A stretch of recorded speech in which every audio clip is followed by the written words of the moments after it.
नमस्कार.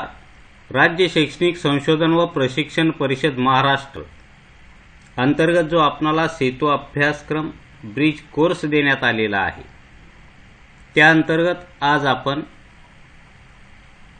इयत्ता 8वी साठी देण्यात आलेल्या पायथागोरसचे प्रमेय या घटकावर चर्चा करणार आहोत. तर पहा, आपणाला पायथागोरसचा सिद्धांत किंवा प्रमेय हा संबोध स्पष्ट होण्यासाठी या ठिकाणी एक आकृती देण्यात आलेली आहे आणि त्या आकृतीचं जर आपण निरीक्षण केलं तर आकृतीमध्ये काय देण्यात आलेलं आहे पहा, की शेजारच्या आकृतीत राकेशचा घरापासून शाळेपर्यंत जाण्याचा मार्ग दाखवलेला आहे. या ठिकाणी राकेशचं घर आहे आणि या ठिकाणी शाळा आहे. तर या ठिकाणी पहा, पुढे माहिती काय दिलेली आहे की त्याला घरापासून शाळेपर्यंत जावयाचे आहे, तर तो कोणता मार्ग निवडेल? हा एसी मार्ग निवडेल का या ठिकाणी हा काटकोनी मार्ग निवडेल? तो एसी मार्ग निवडेल, कारण एकतर तो सरळ मार्ग आहे आणि इतर दोन बाजूच्या लांबीची जर बेरीज केली तर ही बेरीज त्या तिसऱ्या बाजूपेक्षा कशी येणार आहे? जास्त येणार आहे. हे लक्षात ठेवा. आता त्यासाठीच त्यांनी दिलेलं आहे की एसी हा सरळ मार्ग त्या काटकोनी मार्गाच्या कर्णावर आहे, म्हणजेच कर्णाची लांबी ही काटकोन करणाऱ्या दोन बाजूच्या लांबीच्या बेरजेपेक्षा कमी असते. आता हे काय फक्त काटकोन त्रिकोणातच घडतं असं नाही. एक लक्षात ठेवा, कुठलाही तुम्ही त्रिकोण घेतला तर कुठल्याही त्रिकोणामध्ये या ठिकाणी कोणत्याही दोन बाजूची बेरीज ही तिसऱ्या बाजूपेक्षा जास्त असते. हे लक्षात ठेवा. हा कोणत्याही त्रिकोणाचा गुणधर्म आहे. खरं तर या ठिकाणी तुम्हाला दुसरी एक संकल्पना स्पष्ट होणं गरजेचं आहे की आम्ही काटकोन त्रिकोण कशाला म्हणतोय. तर काटकोन त्रिकोण म्हणजे काय, तर ज्या त्रिकोणामध्ये एक कोन काटकोन असतो आणि इतर दोन कोन लघुकोन असतात, त्या त्रिकोणाला काटकोन त्रिकोण असे म्हणतात. हे आधी लक्षात ठेवा, कारण या ठिकाणी सर्वात महत्त्वाचं काय आहे पायथागोरस शिकत असताना, की आपणाला काटकोन त्रिकोण म्हणजे काय,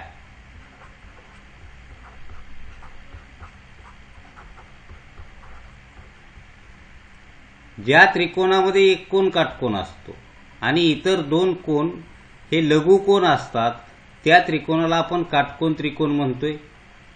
आणि काटकोनासमोरील बाजू जी असते त्या बाजूला आपण त्या त्रिकोणाचा कर्ण म्हणतोय आणि इतर ज्या दोन बाजू आहेत या बाजूंना आपण काटकोन करणाऱ्या बाजू असं म्हणतोय.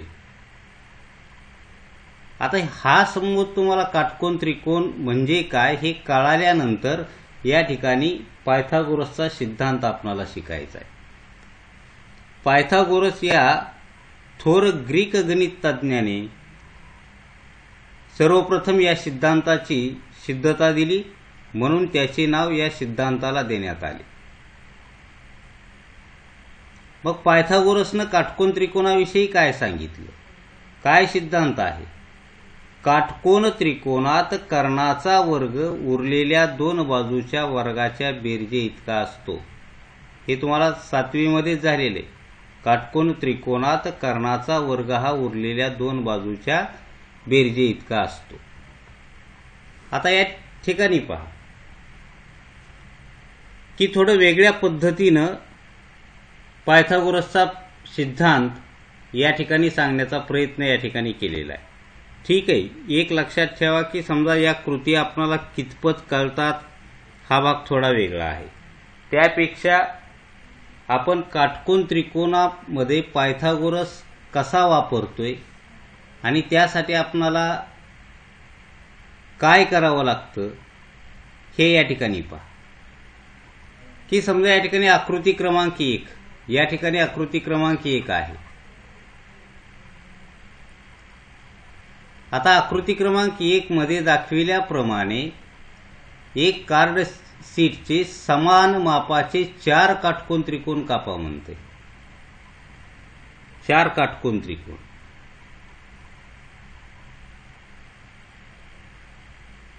आणि त्यांच्या बाजूंची लांबी अनुक्रमे ए,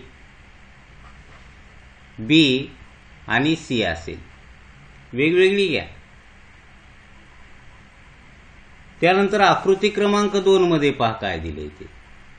आता आपण 4 काटकोन त्रिकोण या ठिकाणी कापून घेतलेले समान मापाचे सर्व. आकृती क्रमांक 2 मध्ये दाखविल्याप्रमाणे त्यांच्यापासून बी अधिक सी बाजू असलेले चौरस बनवा. मग ते काटकोन त्रिकोण या पद्धतीने लावायचे. काय आकृती क्रमांक 2 मध्ये दाखविल्याप्रमाणे पहिला त्रिकोण या पद्धतीने लावा, दुसरा या पद्धतीने, त्यानंतर तिसरा आणि चौथा. आता या ठिकाणी जर विचार केला या पूर्ण चौरसाचा, तर या पूर्ण चौरसाची बाजू काय येते. या ठिकाणी पहा, या पूर्ण चौरस म्हणजे कोणता. समजा मी त्याला नाव दिलं ABCD चौरस. ठीक आहे. या पूर्ण चौरसाचं क्षेत्रफळ किती किंवा या पूर्ण चौरसाची बाजू किती, तर या चौरसाची बाजू B अधिक C. म्हणजे आता B अधिक C ही पूर्ण त्या चौरसाची बाजू झाली आणि मध्ये जो रिकामा चौरस राहिला त्या चौरसाची बाजू काय, A. म्हणजे त्याचं क्षेत्रफळ किती, A स्क्वेअर. A चा वर्ग, बाजूचा वर्ग. हे फक्त मधल्या चौरसाचं क्षेत्रफळ या. आता या कृतीवरून आपणाला पायथागोरसच्या सिद्धांताकडे कसं जाता येतं पहा. आता आकृती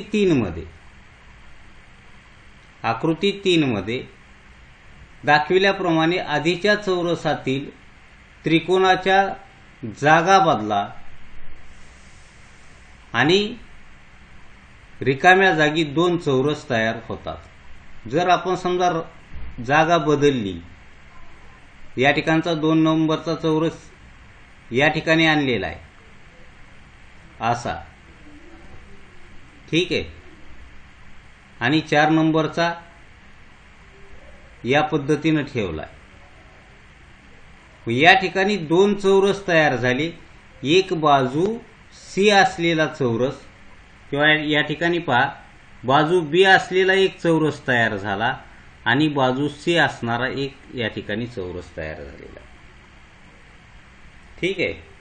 मग आता या ठिकाणी हे काही रिकाम्या चौरसाचं जेवढं काही क्षेत्रफळ पहिल्या दुसऱ्या आकृतीत आहे तेवढं या ठिकाणी रिकाम्या भागाचं क्षेत्रफळ असेल.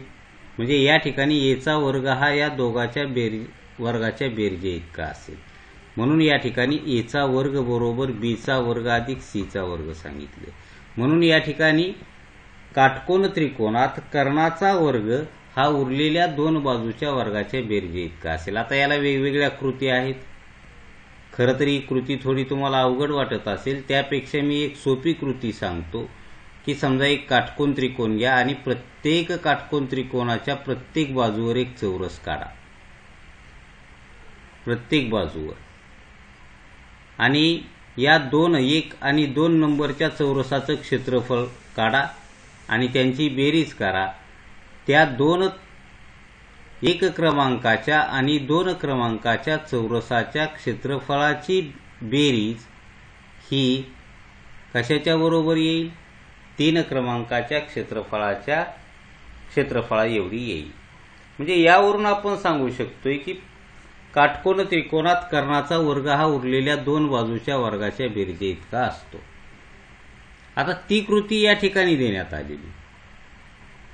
आता मी काही पूर्ण वाचून दाखवत नाही, फक्त या ठिकाणी सांगतोय.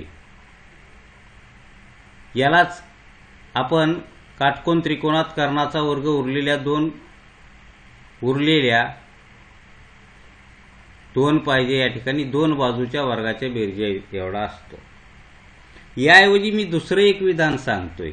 मी यापूर्वी उल्लेख केलाय त्यामुळे ही कृती तुम्हाला काही जास्त समजून सांगत नाही, तुम्ही पीडीएफ मध्ये पहा. आता यालाच असंही म्हणता येईल की काटकोन त्रिकोणात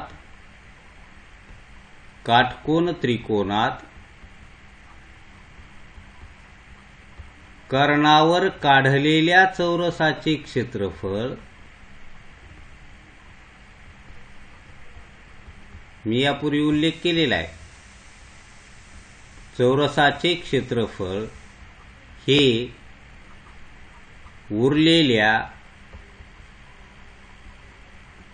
उरलेल्या दोन बाजूवर काढलेल्या चौरसाच्या क्षेत्रफळाच्या बेरजे इतके असते. मग आता या ठिकाणी काय केलं, एक काटकोन त्रिकोण काढलाय. त्या काटकोन त्रिकोणात एका बाजूवर या ठिकाणी एक चौरस काढलाय. त्याची बाजू 3 घेतलेली, ही बाजू 4 घेतलेली. म्हणजे या चौरसाचं क्षेत्रफळ तुम्हाला 9 मिळालेलं आहे. 9 एकक, 9 चौरस एकक. आणि याचं मिळणार आहे 16 चौरस एकक, कारण बाजू 4 आहे. चौरस एकक. आता हे 2 चौरस उचलून आपण कुठं नेऊन ठेवलेत, कर्णावर. लक्षात घ्या, तसे बसत नाहीत ते कर्णावर, कापून बसवावे लागतात. हे 2 चौरस कापून याच्यावर त्या कर्णावर नेऊन बसवावे लागतात. त्यावेळी त्यापासून एक चौरस तयार होईल या ठिकाणी. म्हणजे या दोघांची बेरीज जर आपण केली तर या ठिकाणी हे 2 चौरस जर आपण कापून बसवण्याचा प्रयत्न केला तर ते कर्णावर बरोबर बसतात. आणि त्या ठिकाणी जो काही चौरस तयार होतो तो 5 बाजूचा तयार होतो. लक्षात घ्या. आता त्याचं क्षेत्रफळ तर 25 राहणार आहे, कारण या दोघांचे 2च आपण चौरस कापून या ठिकाणी बसवणार आहे. म्हणून मी सोपी कृती सांगितली होती की हे कापून तिकडे बसवण्याच्या ऐवजी या ठिकाणी एक चौरसच तुम्ही काढा आणि या चौरसाचं क्षेत्रफळ काढा किती येतं ते. त्यानंतर या दोघांची बेरीज करा. या 2 चौरसाच्या क्षेत्रफळाची बेरीज हे कर्णावरच्या चौरसाच्या क्षेत्रफळा इतकी येते का हे पहा. येते. आणि यावरून आपण पडताळा घेऊ शकतोय की काटकोन त्रिकोणात कर्णाचा वर्ग उरलेल्या 2 बाजूच्या वर्गाच्या बेरजे इतका असतो. ठीक आहे.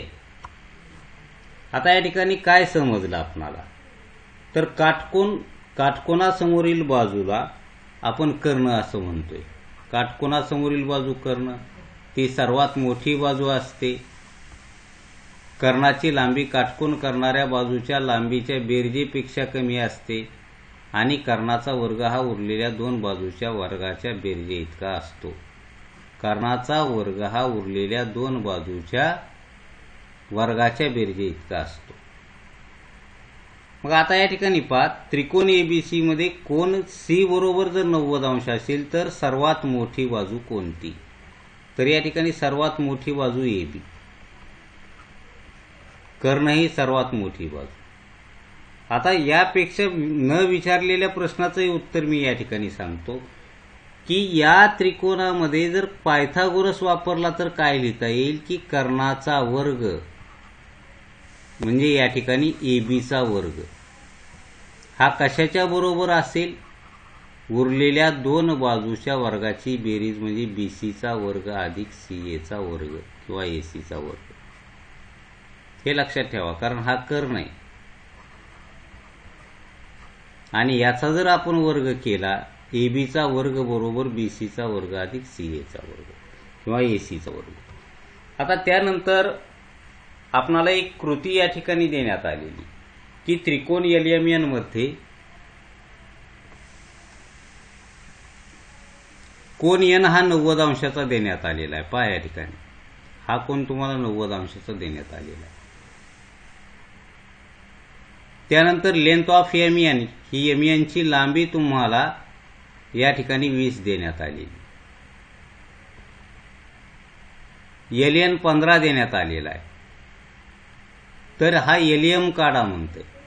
मग आपण जर पायथागोरसचा सिद्धांत वापरला तर या ठिकाणी पायथागोरसच्या सिद्धांतानुसार हा कर्णाचा वर्ग म्हणजे एलियमचा वर्ग हा उरलेल्या दोन बाजूच्या वर्गाच्या बेरजे इतका असेल.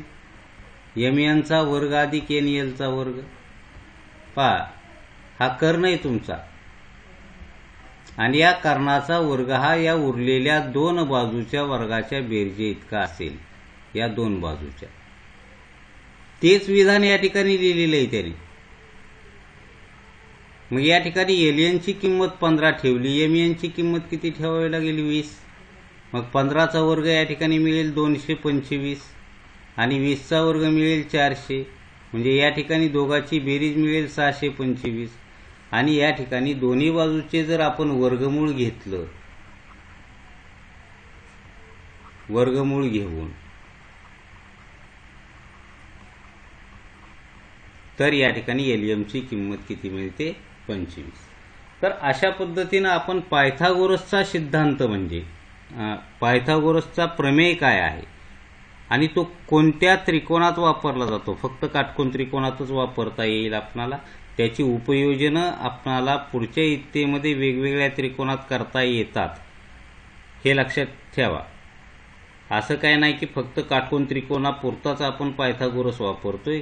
तर पायथागोरसच्या प्रमेयाची जी काही उपयोजनं आहेत हे आपण वेगवेगळ्या त्रिकोणामध्ये सुद्धा वापरू शकतो. तर अशा पद्धतीनं आपण या ठिकाणी पायथागोरसचा सिद्धांत या घटकावर चर्चा केलेली आहे. धन्यवाद.